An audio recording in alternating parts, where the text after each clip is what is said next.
live in a two-dimensional world. We won't go in one direction or zig where we can zag. We will walk through walls. We will take a look around us. We will not be confined. We believe in the path of least limits. We won't be told how to view the world. We will experience true freedom. We will not compromise. We will live the game through our hands. We will be in control of something. We will change the system.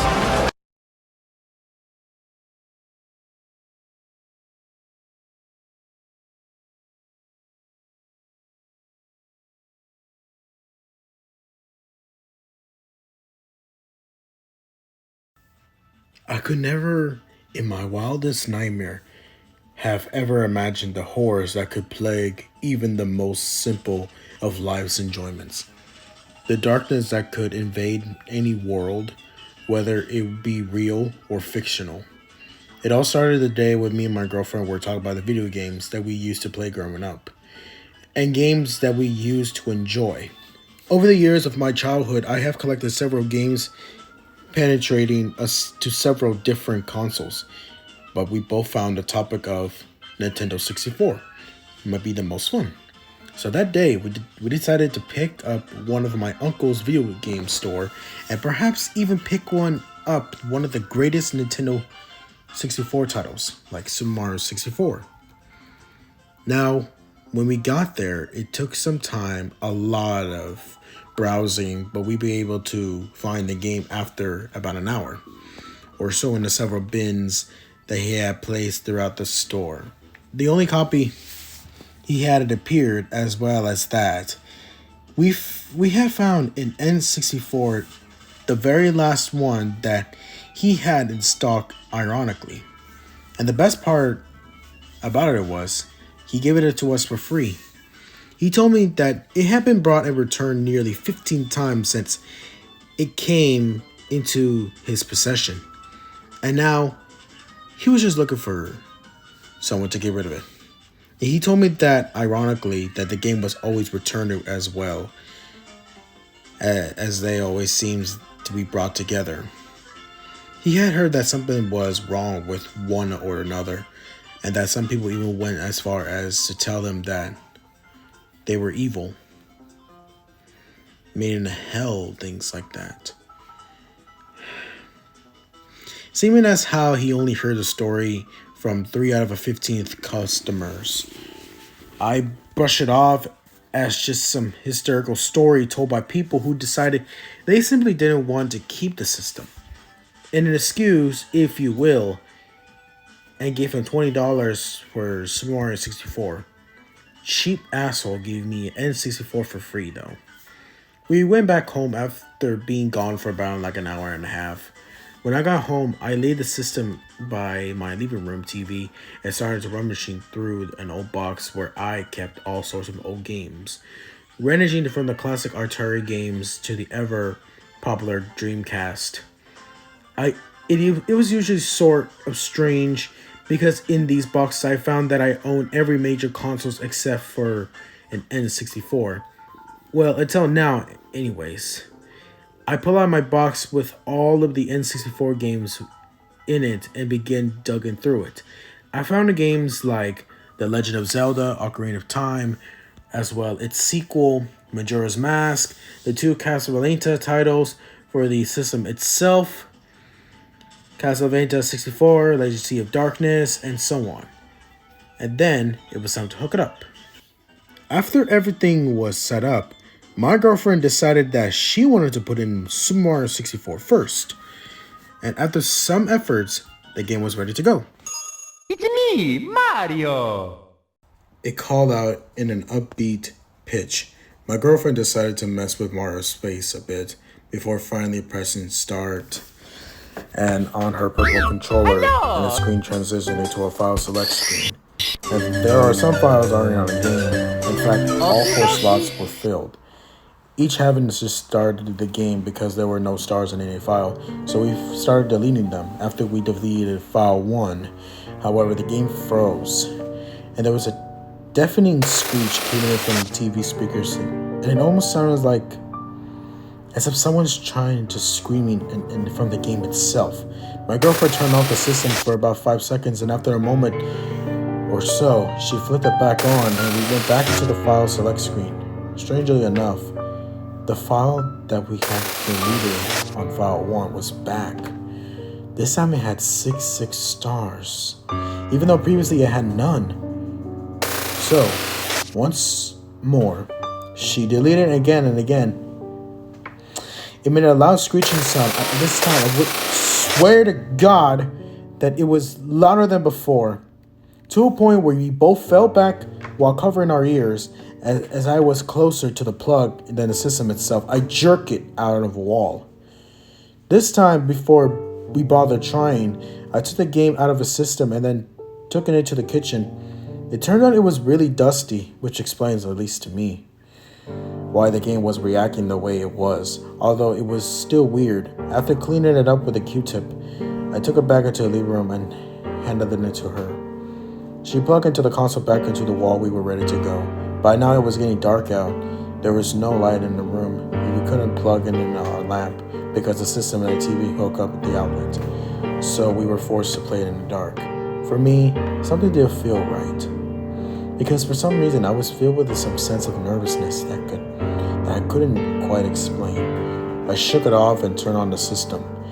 We were back into the file select screen. Each file that were there were previously had gone oddly enough, which me confirmed in my suspicion that it was just a dirty game messing up. So we started a new game on file 1 and the screen lagged it was a CD or something. But after a minute of starting up normally, we got into the opening scene. Peach invited Mario to the castle, and the camera, as usual, followed up to the pathway to the green giant pipe, which Mario leaped out of. She was in control of the game and took Mario directly to the castle. But when she opened the door to the castle, there was a prologue pause, which made me nervous. Then once again, the loud screeching that ruined the game previously shot through our ears, and it felt like the glass was jabbing into my eardrums. We were both overwhelmed because of this terrified screaming. And we could not even think to reach the system to the plug. After about 30 seconds, it stopped. And we look up to the TV. Mario had somehow found his way to the Big Boo's haunt. As the mansion that had never appeared this creepy than when I used to play it loomed over Mario's head anomalously. What the hell? As I said, as I resigned myself. My girlfriend was still getting herself together, and it took her a minute to process what's going on. I took a controller now, and I took a good look at the mansion itself. There was nothing like it was supposed to be. It had a castle-like feature. Actually, it was covered totally in blood and rust. The sky had a black and red colors about it. The complaints by the black clouds seemed to pass by in an instant. I noticed that a new tower was now coming out of the mansion. And upon getting a good look at it, I noticed several figures hanging from it. The whole screen faded to white, like it does in the entrance room. When you look up at the skylight and you go to the world when you obtain the wing cabin. When Mario reappeared, he had somehow made it all on the top of the tower on a platform and went all the way around. The sky was a gloomy look to it. Each cloud passed over the tower as dark as a night sky, and the lightning began to rule the sky and illuminate the clouds in its thunderstorming wake. I tried for the first time to move Mario forward, but the bolt of lightning stopped any moment, and I was willing to make it at the moment. I dropped the controller. My heart began to race. I didn't know what to expect, and I could see by the look in my girlfriend's eyes that a strong sense of paranoia had overcame her.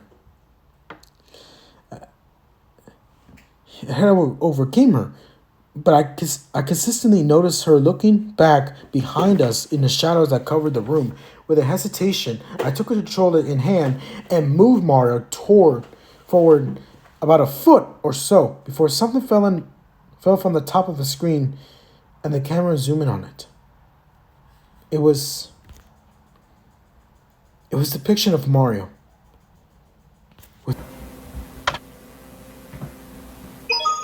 It's me, Mario. Hello.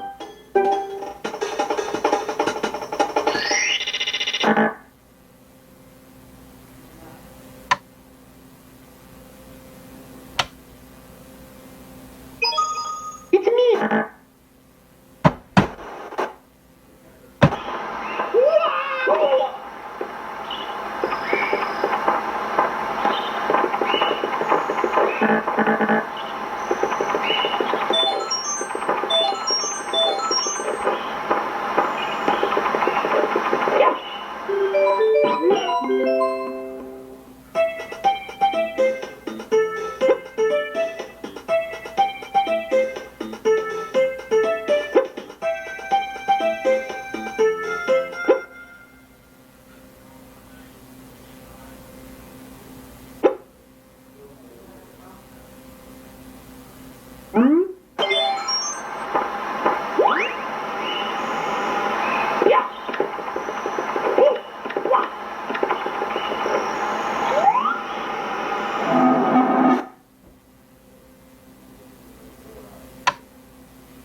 We both yell out and I drop the controller on the floor. I moved back as quickly as possible. Mario's clothes were ripped all over, exposing several parts of his body. Underneath the clothes, we could make out stab wounds from either a knife or a dagger, which more than likely caused the blood splatter all over his skin and remaining clothing. But the most gruesome part of the image were his eyelids and mouth. They were sewn shut with blood trickling down his cheek and chin. I was appalled at the gruesome state. My heart was racing. I would swear to this day that at the moment that the dead Mario fell from the top of the screen and then I heard something run into my bedroom. All the hung figures of Mario, all the exact same, with eyelids and mouth sewn shut with stab wounds all over their bodies. I work up all the courage I could muster. I again unplugged the N64, which turned off.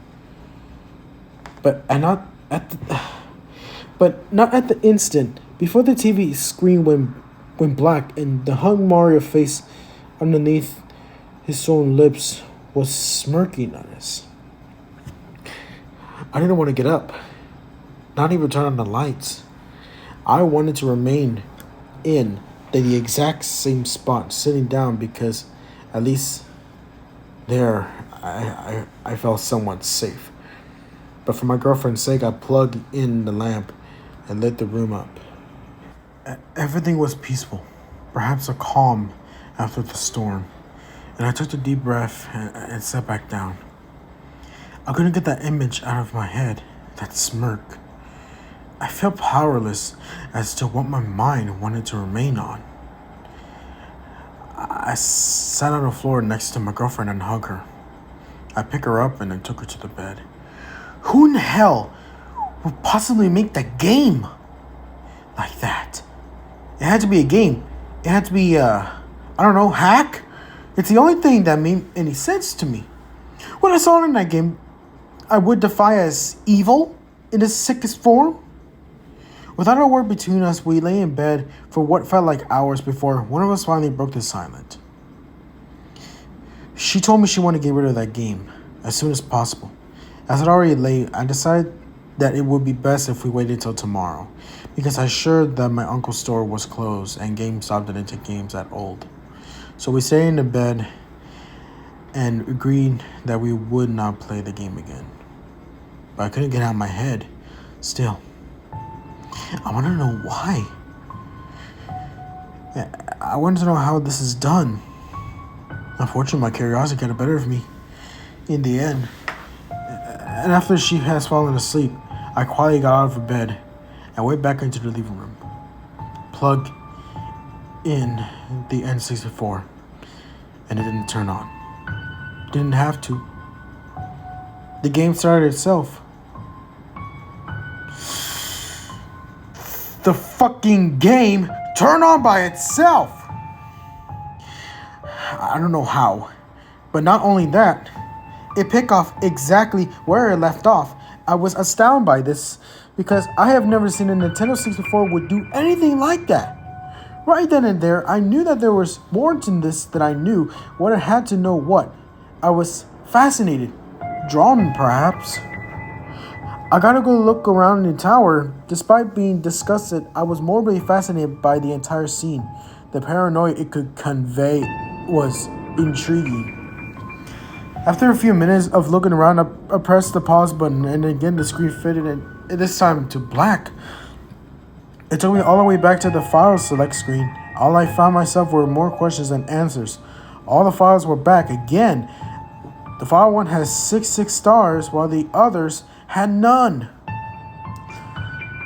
I tried to remember back when we picked the file. I was certain that they were not there before. I tried to load the file 4 first. The first thing to respond in the game showed me a picture of Mario dead in his pool of his blood, with his eyeballs and entrails hanging out. After a shudder, it allowed me to hit B and go back. I tried to load in file 3 again, and then another appealing picture. It was a Mario once again staring.